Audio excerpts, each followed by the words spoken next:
साहिबा, मेनोपॉज ख़वातीन का एक बहुत बड़ा मसला है और बहुत सारी ख़वातीन इससे ज़्यादा वाकिफ़ भी नहीं होती हमारे यहाँ पे।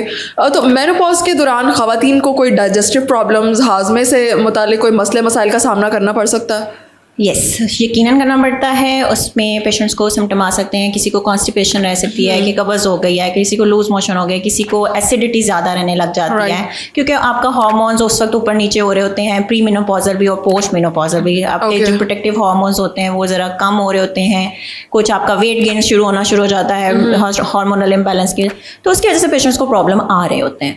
ठीक है, उसमें इंडाइजेशन है, मतलब बदहज़मी रह रही है, पेशेंट कहेंगे मुझे गैस होना शुरू हो गई है या फिर मुझे जो है ना कब्ज़ ज़्यादा रहना शुरू हो गई है, तो ये फीचर्स उनमें आ सकते हैं और वो मोस्टली हार्मोन रिलेटेड हैं और वो ज़रूरी नहीं है कि 100% फीमेल्स को आए, ऑन एंड ऑफ किसी ना किसी को वेरी करते हैं नंबर जिसमें उनको ये सिम्टम्स आ सकते हैं। ठीक है डॉक्टर साहब, मेनोपॉज के बारे में अगर हम बात करें तो इसके क्या सिम्टम्स नज़र आते हैं? मतलब हमारे यहाँ पे तो ख़वातीन इतना गौर भी नहीं करती इस चीज़ पे। उसमें ये है कि वही अगर गट रिलेटेड आप बात करी हैं तो इंडाइजेशन और बर्निंग, आपको बर्निंग रह सकती है फूड पाइप के आसपास, आप कंप्लेन करते हैं चेस्ट में बर्निंग हो रही है जिसको हम हार्ट बर्न कहते हैं।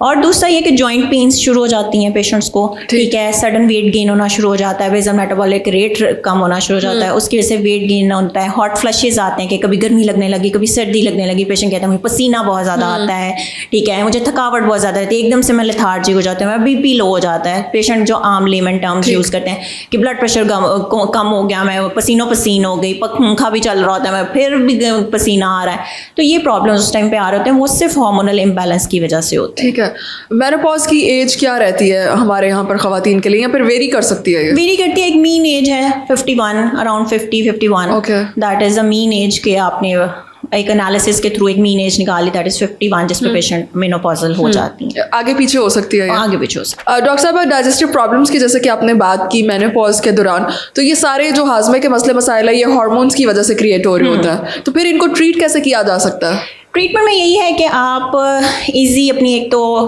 फ्रूट को थोड़ा सिंपल कर लें। ठीक है, सिंपल इजीली डाइजेस्टेबल। अब ये नहीं कि आप सुबह में उठ के पराठे खा रहे हैं, साथ में 4 अंडे खा रहे हैं और साथ में लस्सी भी चढ़ा रहे हैं, नहीं। ठीक है, थोड़ा सा ज़रा डाइट अपनी सिंपल रखें, होममेड डाइट यूज़ करें, स्पाइसेस कम रखें, एक्सरसाइज शुरू करें, हाइड्रेशन लेवल बहुत अच्छा रखें। हाँ, हाइड्रेशन हमारे यहाँ लोग कम रखते हैं कि अगर आप किसी से भी पेशेंट से पूछ लें कि फीमेल से कि भी आप कितना पानी पीते हैं, भाई इतना ही जितनी बस प्यास लग जाती है, प्यास 2 गिलास 4 गिलास बस, ठीक है, वो हाइड्रेशन नहीं होती है, क्योंकि इतना तो 2-4 गिलास तो आपका यूरिन में रिलीज हो जाता है, फिर बाकी आपका जो है सारा स्वेटिंग है वो भी आपका वाटर ही एलिमिनेट हो रहा है बॉडी से। तो ज़रा हाइड्रेशन अपनी अच्छी रखें। और वैसे भी फीमेल्स में क्योंकि रिपीटेडली यूरिनल के इन्फेक्शन बहुत ज़्यादा होते हैं फीमेल्स में, तो इसलिए भी आपने हाइड्रेशन अच्छी रखनी है। फिर मेनोपॉज और फिर वो साइकिल थोड़ा इरेगुलर होता है, कभी ब्लीड ज़्यादा, कभी ब्लीड कम, कभी 10 डेज़ के बाद, कभी 20, वो इरेगुलर थोड़ा साइकिल उस टाइम पे हो रहा होता है, तो वो उस टाइम पे हाइजीन मेंटेन करनी होती है। यूरिनरी ट्रैक इन्फेक्शन हो रहे होते हैं। वाटर इनटेक, आपकी गट पे वाटर इनटेक का बहुत ज़्यादा इम्पैक्ट हो। आपकी कॉन्स्टिपेशन है वो बेहतर हो रही है। अगर आप डायरिया के थ्रू, लूज मोशन के थ्रू लूज कर रहे हैं वाटर, वो भी आपने हाइड्रेट करना है। ठीक है, आपका स्टमक एक क्लेंस है ना, you can consider your body as a कि ये एक सैनिटेशन का सिस्टम है, ठीक है, वो गंदा नाला है जहाँ से सफाई होनी है, ठीक, वो पानी बहाएंगे तो साफ होगा। और लोग पानी नहीं बहाता पसंद करते, पता नहीं क्यों, शायद महंगा है पानी, मुझे तो लगता है सबसे सस्ती चीज़ ही पानी है और लोग वही नहीं इस्तेमाल करते। तो ये फीमेल्स में है कि वो आपको थोड़ा सा हेल्प आउट करता है।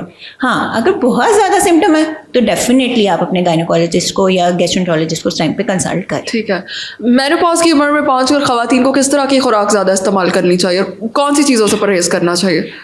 हाइजीनिक फूड, बाहर की चीज़ें बंद करें, वो चीज़ें लें जिसमें आयरन है, फाइबर ज़्यादा है, क्योंकि ब्लड लॉसेस हैं और वो सारे कैल्शियम, विटामिन डी, मैंने आपको बताया ना, ये सारे प्रोटेक्टिव हार्मोन्स होते हैं for your joints, for your body. आपकी स्किन, नेल्स के लिए प्रोटेक्टिव हार्मोन्स वो रिड्यूस होना शुरू हो जाता है। तो फिर आप उस टाइम पे सप्लीमेंटेशन ज़रूर करें, अच्छी डाइट लें। अगर आप बाज़ार से ख़रीद के सप्लीमेंट नहीं लेना चाहते तो आई विल प्रेफर कि आप जो है कुक फूड या फ्रूट्स, वेजिटेबल्स, मीट, वो चीज़ें लें जो आपको वैसे ही आपके न्यूट्रिएंट्स पूरे करते हैं। ओके, ठीक, बहुत शुक्रिया।